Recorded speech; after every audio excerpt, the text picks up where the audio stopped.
Hermano mexicano, es un honor enorme para mí estar aquí contigo, en este lugar que fue la capital del Imperio Azteca y también de la Nueva España. Tenemos algo tan enorme en el pasado, algo tan magnífico, podría convertirnos en algo enorme ahora, si sabemos qué hacer con nuestro pasado. Te lo digo porque es ahí, en el pasado, donde tenemos ahora que librar la guerra. No la guerra contra los protagonistas de la historia, ni españoles ni aztecas, sino contra los que pervirtieron nuestro pasado, nuestra historia, para hacernos odiarnos a nosotros mismos y odiarnos los unos a los otros. Pareciera que alguien se propuso que odiáramos nuestro pasado, tanto lo azteca como lo español. Esto merece una historia, la historia de cómo se manipula el pasado. Y la verdad, México es un ejemplo perfecto de cómo se manipula el pasado, porque todos lo han manipulado, incluso los mismos aztecas. Uno de nuestros emperadores, Itzcoatl, el primer gran emperador del Imperio Azteca, él quemó los libros de las civilizaciones anteriores para que la historia comenzara con él.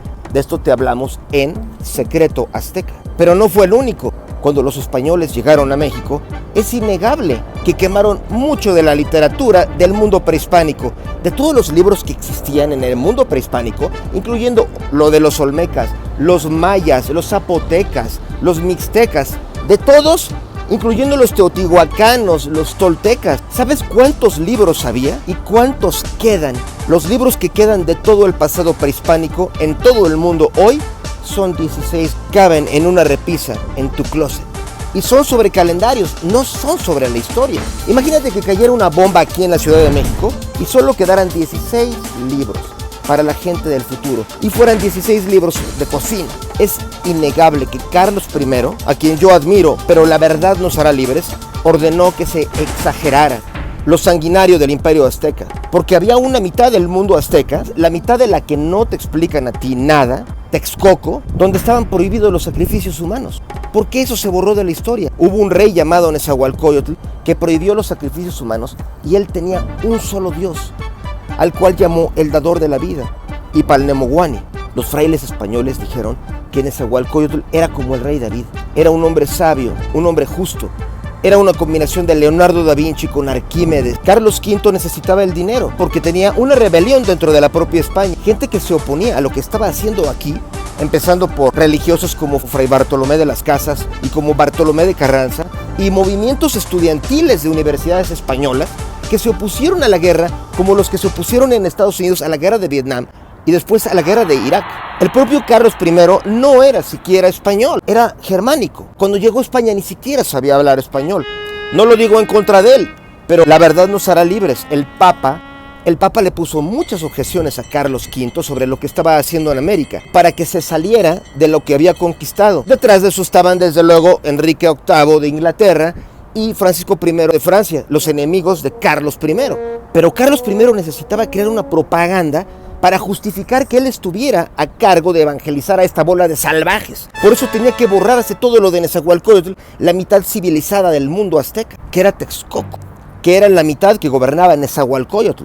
Los españoles dijeron que había dos partes del mundo azteca. Tenochtitlán era como Esparta, la de Grecia, que era la capital militar, pero estaba también Atenas. Atenas en Grecia era donde estaban los pensadores, los filósofos, el desarrollo de la mente. Eso estaba aquí en Texcoco y también eran aztecas, pero no todos los aztecas eran los mexicas, no todos los aztecas eran los de Tenochtitlán. La parte secreta del mundo azteca es la que tú no has conocido, porque nos la borraron de nuestro pasado. Después vino la propaganda contra lo hispánico, o sea, había que destruir todo lo que pudiera ser orgulloso de un mexicano. Su parte azteca, su parte tlaxcalteca, su parte prehispánica en general y también su parte hispánica. De eso se encargaron los ingleses. Los ingleses comenzaron algo que se llamó la leyenda negra. Los ingleses se propusieron destruir al Imperio Español. Existe una carta del ministro de Exteriores, Canning. Él dijo, el momento se está acercando porque se va a desbaratar el Imperio Español y tenemos que agarrar los pedazos que se van a disputar entre Estados Unidos e Inglaterra. Y eso fue la guerra de independencia de todos estos territorios que antes habían sido el Imperio Español. Un mago muy oscuro de Inglaterra llamado John Dee, muy parecido al mago Merlín pero en malo, lo más parecido sería Saruman, le inspiró a la reina de Inglaterra, Elizabeth I, le dijo, para tú atacar a Felipe II de España, tienes que crear una propaganda, una imagen de España de que son lo peor. Una campaña que se creó falseando la realidad. haciendo parecer que todos los españoles eran la Inquisición, que eran intolerantes. Parte de eso era verdad, pero también existía en todas partes en Europa. La misma Inglaterra tenía en Londres la llamada Cámara de las Estrellas, Star Chamber. ¿Sabes para qué era? Para torturar a la gente por la religión. Eso lo borraron, pero los ingleses son mejores para la propaganda que los españoles. Eso hasta ahora. Y también tenemos que trabajar en ello, porque México también es herencia de España. Tenemos el orgullo gigante de ser los descendientes del Imperio Azteca y del Imperio Español. Y tenemos que estar orgullosos de las dos cosas. Nos programaron para pensar que todo tiene que estar una cosa contra la otra. O tienes que ser indigenista o tienes que ser hispanista. Pregúntate quién creó toda esa programación negativa. ¿Qué pasa cuando a una persona le dices que todo su pasado es execrable? Que todo en su pasado es malo. Lo azteca porque hacían sacrificios. Y yo te digo, ¿a poco los asirios no hacían sacrificios? Los antepasados de Europa, los germanos, los celtas, los fenicios, todos hacían sacrificios humanos. Pero tú has visto un libanés que esté acomplejado, escondiéndose. Oye, los fenicios hacían sacrificios, qué pena tengo. No, ellos estudian a Fenicia y se enorgullecen, aunque hicieran sacrificios humanos, porque todas las civilizaciones de la antigüedad los hacían. Imagínate un español acomplejado de que los celtíberos hacían sacrificios humanos. ¿Has visto un español acomplejado por eso? No, ellos estudian a los celtíberos y lo ven con objetividad. Oye, tenían cosas padrísimas y algunas no. No quiere decir que por estudiar a los aztecas y las cosas grandiosas que tenían, no por eso vamos a hacer ahorita sacrificios humanos. Eso es tonto. Eso es parte de la manipulación para que tú dejes de querer ser mexicano. Tienes que estar orgulloso de todo. Tienes que estar orgulloso de lo español que tienes y también de lo azteca. Este imperio lo admiran en el mundo. Claro, hay quienes están haciendo una propaganda negativa contra lo hispánico y contra lo prehispánico. Quienes hacen propaganda negativa en el mundo son todos. Los húngaros hicieron propaganda negativa contra Rumania inventando lo de Drácula. Los chinos han hecho propaganda negativa contra los de Mongolia, diciendo que los hunos eran también chinos para tener derechos de posesión sobre esos territorios donde ahorita son los uigures. La India crea campañas negativas contra Pakistán. Todos los vecinos que están peleados por algo no solamente tienen guerras, existe la propaganda negativa como parte de la política, parte de la estrategia, y eso viene desde la época de la Biblia. En Secreto Biblia yo te platicaba cómo los expertos de arqueología de Israel están demostrando que la historia contra Egipto que está en la Biblia la sembraron los de Babilonia. Nabucodonosor de Babilonia era enemigo de Egipto. Les metió a los jerarcas de Judea ideas para que estuvieran absolutamente en contra de Egipto. Nabucodonosor mismo trató de invadir Egipto, pero le pasó lo que a Napoleón cuando quiso invadir a Rusia, o el propio Hitler. Ellos se enfrentaron al frío de Rusia y Nabucodonosor se enfrentó al desierto de Egipto. Pero el daño se hizo a la popularidad futura de Egipto y hoy lo vemos como malo. La propaganda negativa se usa siempre contra naciones a las que tratas de dominar y someter, quitándoles su identidad, quitándoles su orgullo por sí mismas. Si a México y a nuestros hermanos de América Latina les quitan el orgullo por las dos cosas que los hacen ser lo que son, que es lo increíble y grandioso de su pasado prehispánico y lo increíble y grandioso de su pasado hispánico, ¿qué queda de esas naciones? Personas que se van a estar siempre desgarrando, acomplejadas, y van a hacer lo que se les diga desde Washington. Fue un error que nos peleáramos contra nuestro pasado hispánico y contra nuestro pasado prehispánico. Fue el peor de los errores obsesionarnos con la conquista. Durante 500 años México ha estado obsesionado con la conquista, como si fuera el único momento importante de su historia, el momento más épico que definió a México, la conquista. Yo te lo pregunto, si tú vas con un griego, le dices, oye, háblame de la antigua Grecia, te aseguro, te prometo que él no va a mencionar cuando los conquistaron los romanos. Él te va a hablar de Arquímedes, de Aristóteles, te va a hablar de la guerra de Troya, de cómo se creó el Partenón, del momento de gloria de Grecia. No te va a decir cuando fueron invadidos al final de su historia. Tú hablas con un egipcio, él no te va a hablar de cuando Egipto fue derrotado por los persas. Es más, te aseguro que ni lo tienen en la mente. Un egipcio piensa en Tutankamón, piensa en Ramsés, piensa en cuando se construyó la pirámide de Giza, en lo grandioso que fueron sus antepasados, no en la conquista. Si cada país actual, si cada civilización estuviera obsesionada con la conquista que tuvieron en su momento sus antepasados, todos estarían traumados. Parece que somos los únicos. Ah, no, corrección. También nos acompaña toda América Latina. América Latina tiene el mismo problema que nosotros, programación. Pero este es el momento de la desprogramación. Nos programaron para... Hoy en día todo mexicano parece que tuviera que elegir, ¿soy indigenista o soy hispanista? Como si las dos cosas estuvieran en contradicción. O estás de un lado o del otro. Piénsalo por un segundo. Imagínate un británico que tuviera que hacer la misma decisión. ¿Qué vas a estar? ¿Del lado de los celtas, de los pictos, de los sajones, de los anglos, de los vikingos o de los normandos? Cada uno de ellos llegó a invadir a los que estaban antes en la isla. Imagínate si un actual británico tuviera que tomar la decisión. ¿Tú de qué lado vas a estar? ¿De los pictos o de los sajones? Él dice, yo soy británico. Esos se pelearon en el pasado, pero hoy se suman en quién crees, en mí, en nosotros. Ahora nosotros somos la suma de todos ellos. Aunque se hayan peleado ellos en el pasado, hoy somos nosotros. Toma todo lo mejor, no tienes que elegir. La elección entre indigenista e hispanista nunca debió existir. Tómalo todo. Puede ser las dos cosas. Toma lo prehispánico y toma lo hispánico. Somos los descendientes de los dos grandes imperios, el Imperio Español y el Imperio Azteca. Ya no es necesario odiar ni a uno ni al otro. Mejor tómalo todo. Tómalo y yo te comparto esta parte de nuestro pasado. En este libro te voy a invitar a un viaje 600 años hasta atrás. Ya no tenemos que pensar en los héroes mártires que nos dio nuestra historia oficial. La historia de bronce, héroes que acabaron siendo derrotados o que estaban manipulados desde otros países, como hemos visto en toda nuestra serie de libros de secreto. Este es el momento en que México tiene que tener héroes exitosos, héroes edificantes, héroes que lograron. Nos obsesionamos con pensar en Cortés o en Cuauhtémoc, al que le quemaron los pies los españoles, en vez de pensar en los que crearon al Imperio Azteca. Imagínate que México tuviera en su ADN, en lugar de esos héroes mártires que fueron asesinados, mejor tener como héroes a los que crearon al Imperio Azteca. ¿Y cómo lo hicieron? Nezahualcóyotl, un tipo que a los 16 años mataron a su papá y después de 10 años regresó con 250,000 hombres para derrotar a los asesinos de su papá y crear al Imperio Azteca.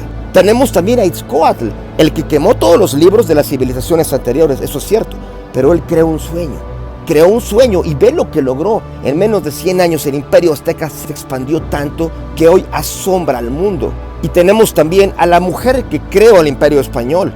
Ella es la que de verdad es nuestro referente. Isabel la Católica, Isabel de Castilla.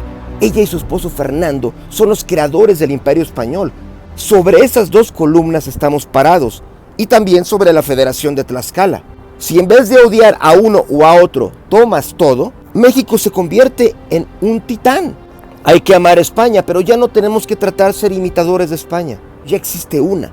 Ellos no necesitan aquí un clon, ni un imitador, ni un wannabe. Lo que España necesita aquí es un hermano, un amigo, un aliado, que tengan su propia personalidad y estén orgullosos de quienes son, como lo son ahora los Estados Unidos e Inglaterra. Ninguno se arrodilla ante el otro, ninguno le pide disculpas al otro. Ahora somos amigos y ahora tenemos un futuro en común, crear una gran sociedad de habla hispánica en el mundo. Nosotros tenemos algo grandioso que ofrecer al mundo, algo que los demás países no tienen, pero que quisieran tener, y es este secreto azteca, el secreto prehispánico, lo más profundo que tenemos. No para desechar lo europeo, no tenemos que ser bipolares, no es tomar todo del lado A o todo del lado B, tómalo todo. Tenemos que ver una suma donde antes veíamos una resta. Esa resta es programación que nunca debimos de haber aceptado. Nos la metieron dentro de nuestro ADN, con la historia oficial, una historia para vernos como perdedores y víctimas.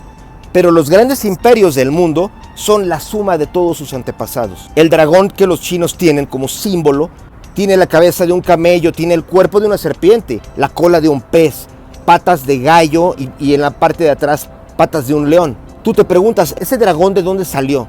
Hubo un tiempo en que los reinos que hoy son China estaban peleados unos con otros. Cada uno tenía su tótem. Uno tenía el camello, otro tenía el pescado, otro tenía la serpiente, otro tenía el gallo.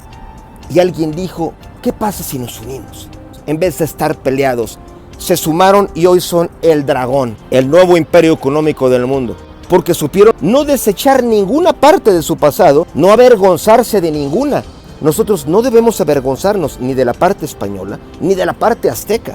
Que toda la programación que nos metieron en la cabeza, la podemos erradicar ahora. No la necesitamos. pero sí sentirnos orgullosos de nuestro pasado. Recordemos de qué estamos hechos. Hay una parte de nuestro origen que tenemos borrada, y es que antes teníamos una conexión con el universo.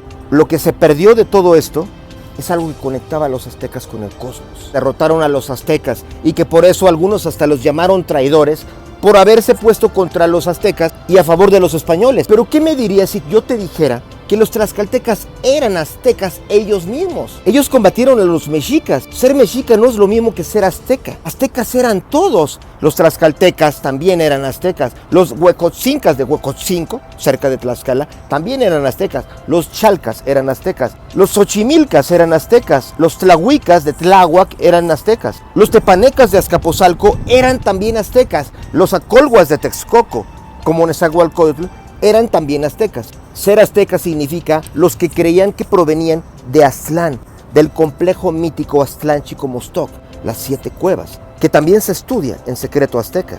¿Dónde estaba Aztlán? Nos lleva a un lugar recóndito en los Estados Unidos donde se hicieron después las pruebas nucleares, donde hubo una civilización increíble de la que hoy no se dice nada. ¿Por qué? Porque esa civilización podría despertar un renacer en el orgullo de las naciones indígenas actuales que viven ahí, los Hopis y los Navajo. Pero ¿podrías creer que esa hecatombe que ocurrió en el año 1050 después de Cristo puede tener que ver con de dónde venían los mexicas? ¿Y qué es lo que destruyó esa civilización? Mientras aquí se destruyó la civilización de Tula por invasores que venían también del norte. ¿Quiénes eran todos ellos? Los padres José Acosta, Jerónimo de Mendieta, Juan de Torquemada, todos ellos dijeron algo, que este hombre misterioso, Nezahualcóyotl, que creía en un solo Dios, y Palnemogua, el dador de la vida, que un día dijo que él ya no creía en todos los demás dioses, no creía en Tlaloc, no creía en Tezcatlipoca, y dijo, debe haber un solo Dios. Esto se parece misteriosamente a lo que le ocurrió al faraón Akenatón en Egipto, que de repente dijo, yo no creo en Amón, no creo en Isis, no creo en Sobek, debe haber un Dios superior a todo esto. Entonces Jerónimo de Mendieta, Juan de Torquemada, dijeron que este hombre, Nezahualcóyotl, era como si fuera un cristiano que existió aquí antes de que llegara aquí el cristianismo. Tuvo una revelación, algo sucedió, como lo que le ocurrió a Akenatón. Es un misterio de la historia. ¿Qué pasaba en la mente de Nezahualcóyotl? ¿Existe un código en los poemas del rey Nezahualcóyotl? ¿Existe un código también en el calendario azteca sobre las matemáticas del universo? Hay muchos misterios en este mundo prehispánico. Es algo fascinante. Pero algo es cierto. Alguna vez gobernó aquí Nezahualcóyotl y él tuvo un sueño. Algo muy diferente a lo que pasó en Tenochtitlán ocurrió en Texcoco. Y en Texcoco está el mayor secreto del universo azteca. Una conexión con el universo, una conexión con las matemáticas, de las que está hecho todo, y sobre el futuro del mundo. Y yo te quiero decir que en la visión de Nezahualcóyotl, Aztlán no está en el pasado, Aztlán está en el futuro, con lo que vamos a hacer nosotros. Los aztecas creían que habían ocurrido 5 soles, incluyendo este, y que se iba a destruir con un apocalipsis, pero que después iba a venir un 6º sol. En la visión de Nezahualcóyotl, el 6º sol somos nosotros. Yo quiero llevarte 600 años hacia el pasado, quiero mostrarte algo que has olvidado, pero que es parte de ti, es parte de lo que tienes dentro de ti. Te vas a sentir feliz cuando lo conozcas, te vas a sentir más grande y más capaz de hacerlo todo. Te vas a sentir capaz de hacer cosas que hoy ni siquiera imaginas que puedes hacer, porque desciendes de un imperio con secretos sobre la visión del mundo. Pero sobre todo, vas a sentir que tienes una clave para hacer que México sea mucho, mucho, mucho más grande. Si te gustó este video, por favor compártelo y te envío un abrazo muy grande. Nican Axcan, Nehuatl Nipaki, Motlocpa, Nochipa Paquelistli, Intlaltipac, Nochipa Iwan Semicac, Iwan Se Yanqui Pehualistli, Nochitlocpa, Icatimo Ome Huelilistli, Castillancopa, Iwan Aztecopa, Aztlán Amoca Ipan Pehuali, Aztlán Ka Ipan O Cachihuali, Chicuan Setonatiu, de Guantin